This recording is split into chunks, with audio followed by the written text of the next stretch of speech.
Well, there are three general areas or techniques that you might use to divert or deflect a NEO. And the goal is to speed up or slow down the asteroid in its orbit so that it arrives too early for its appointment with Earth or arrives too late and the Earth goes by before it can actually strike us. So you have to speed it up or slow it down. The first way you can do that is to park a small spacecraft a couple of tons in front of the asteroid and just have it tug on the asteroid with the mutual gravitational attraction between the very small spacecraft and the larger asteroid. And over a period of months of hovering near the surface, you can actually pull it towards you to speed it up or pull behind it to slow it down and cause that very minute velocity change that will make it miss a collision with Earth maybe a decade later.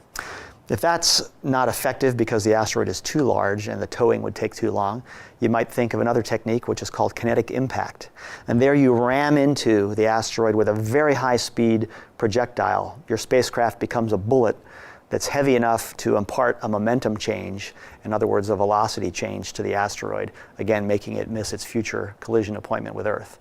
And if either of those techniques are not effective because of late warning time or again, a large object that isn't susceptible to those first two techniques, then the last resort, in only a couple of % of cases, would be a nuclear explosive. And the neutrons and X-rays released from a nuclear blast just off the surface of the asteroid bathe the asteroid in this particle bombardment, heats and vaporizes the surface layers, just a few millimeters thick, and creates a jet of vaporized gas.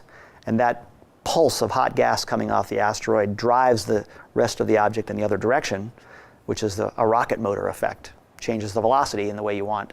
And you can actually detonate this nuclear explosive once or several times to correct or change the orbit of the asteroid and make it miss its future collision.